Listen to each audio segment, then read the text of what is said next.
James Holloway had always prided himself on his predictability. At 40 years old, he lived a life marked by routine, a stable job at a mid-sized tech company, a comfortable home in the suburbs, and a marriage that had seen better days but still functioned within the bounds of familiarity. But on this particular Friday, as he parked his car in the driveway of his home, something felt off. The air was too still, the silence too loud. James stepped out of his car, a light breeze ruffling his salt and pepper hair. He glanced up at the sky, a vast, empty expanse of gray that seemed to mirror the growing emptiness within him. He tried to shake off the feeling as he walked towards the front door, but it clung to him, like a shadow that had suddenly decided to step out of its assigned place. He pushed open the door and was greeted by the familiar scent of home, a blend of coffee, lavender, and something that had always been uniquely them. But today, that comforting smell turned his stomach. "Rachel," he called out to his wife as he set his keys on the hallway table. The only response was the echo of his voice bouncing back at him from the walls. James walked into the kitchen where the remnants of breakfast lay abandoned on the counter. A half-eaten piece of toast, a cup of coffee gone cold. He noticed Rachel's phone lying on the table, something she never left behind. His chest tightened with an unnameable fear. It was then that he noticed the envelope on the kitchen table, his name scrawled across it in Rachel's elegant handwriting. His heart pounded in his chest as he picked it up, the paper trembling slightly in his hands. He tore it open and unfolded the letter inside. As his eyes scanned the words, the world around him began to crumble. "James, I never wanted to hurt you, but I can't keep living this lie. There's someone else. I've been seeing him for months now, and I've decided to leave with him. I'm sorry for everything. You deserve better. Please don't try to find me. Rachel." The letter slipped from James's hands, fluttering to the floor like a dead leaf. He stood frozen, unable to comprehend the reality of the words that had just torn his life apart. The silence that followed was deafening, pressing down on him until he could barely breathe. He stumbled back, crashing into the kitchen counter, his legs no longer able to support his weight. The pain that ripped through him was unlike anything he had ever felt before, raw, intense, and all-consuming. His mind reeled, struggling to make sense of the betrayal. How could she do this? Why? James's vision blurred as tears filled his eyes, but he refused to let them fall. He wouldn't give her that satisfaction. Instead, a cold, hard resolve began to form deep within him. If she thought she could leave him behind, she was wrong. For days, James wandered through his house like a ghost, the pain of Rachel's betrayal gnawing at his insides. The once warm and welcoming home now felt like a tomb, filled with the haunting memories of a life that no longer existed. The walls seemed to close in on him, the rooms echoing with the emptiness left by her absence. He tried to go to work, tried to carry on as if nothing had happened, but every time he sat at his desk, the walls of his office began to close in on him. The world outside his window, filled with people going about their lives, seemed distant and foreign, as if he were watching it all through a foggy pane of glass. On the fourth day after Rachel left, something in James snapped. He couldn't stay here any longer, couldn't live in this house filled with memories of a woman who had shattered his heart. He needed to get away, to escape the suffocating reality that was his life. That night, he packed a small bag with a few essentials, clothes, toiletries, his wallet, and a map of the nearby wilderness. He didn't know where he was going, only that he needed to get as far away from here as possible. The forest had always been a place of solace for him, a place where he could lose himself in the vastness of nature and forget the world for a while. As dawn broke, James left his house without looking back. He drove for hours, the city gradually giving way to rolling hills and dense forests. The farther he went, the lighter he felt, as if each mile was peeling away a layer of his old life, leaving him raw and exposed, but somehow freer. By the time he reached the edge of the forest, the sun was high in the sky. He parked his car by the side of a dirt road, grabbed his bag, and started walking. The trees closed in around him, their tall, ancient trunks casting long shadows across the forest floor. The air was cool and damp, filled with the earthy scent of moss and decaying leaves. James walked deeper into the forest, the sounds of civilization fading away until all that remained was the rustle of leaves and the distant call of a bird.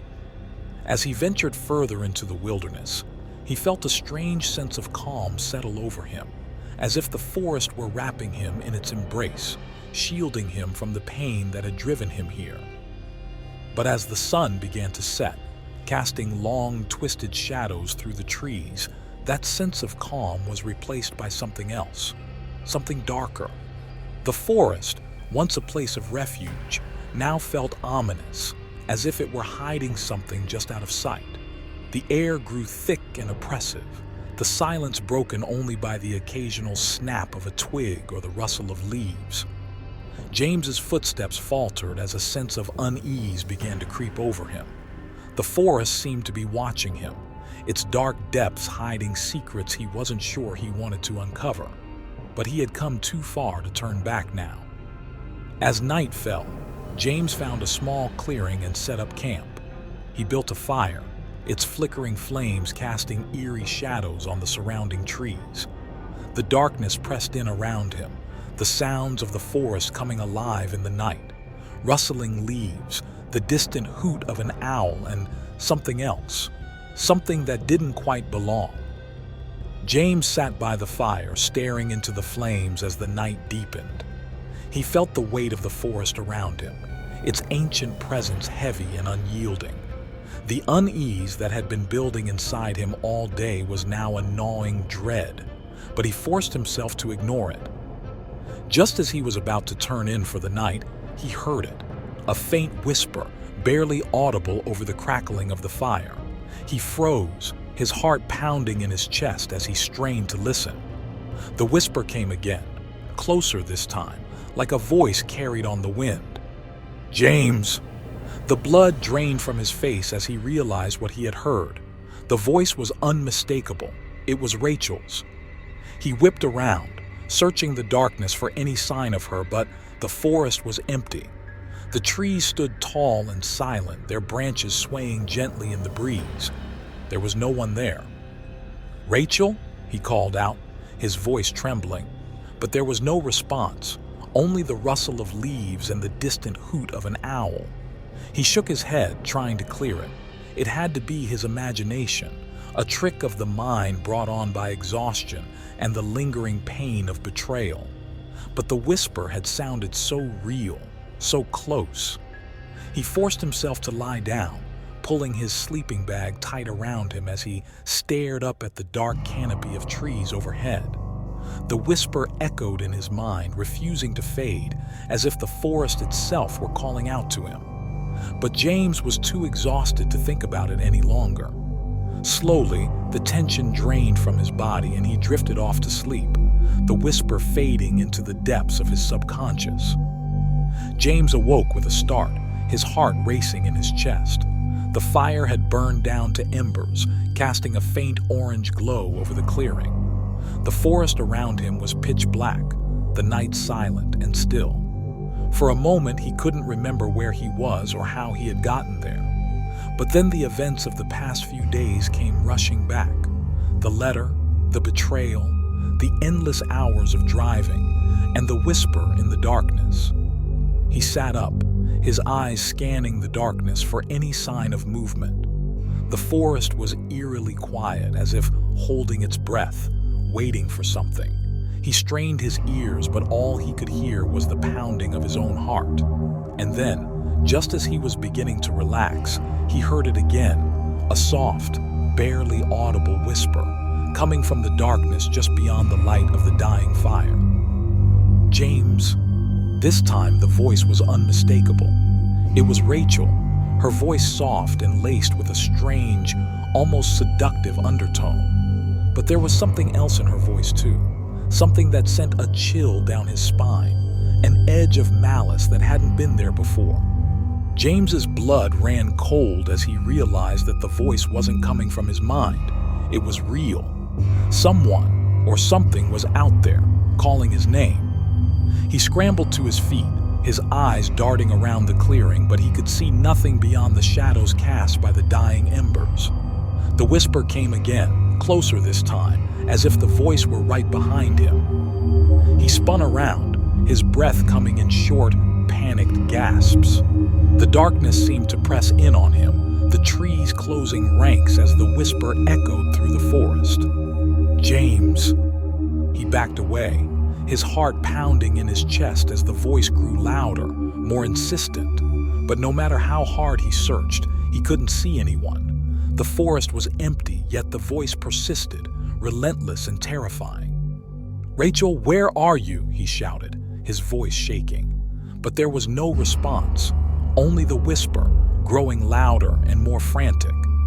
Suddenly the ground beneath him seemed to shift, as if the forest itself were alive, breathing and pulsing with some dark, malevolent force. The trees loomed over him, their branches reaching out like skeletal fingers, the darkness between them deep and impenetrable. James's legs gave out from under him, and he fell to his knees, his breath coming in ragged gasps as the whisper grew into a cacophony of voices, all calling his name in a twisted, mocking chorus. The darkness closed in around him, suffocating and all-consuming. He tried to scream, but the sound was swallowed by the night, lost in the endless echoing void. And then, just as suddenly as it had started, the whispering stopped.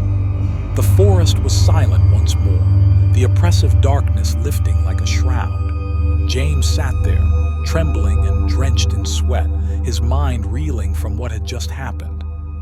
He didn't know how long he sat there, staring into the darkness, but eventually, the first light of dawn began to filter through the trees.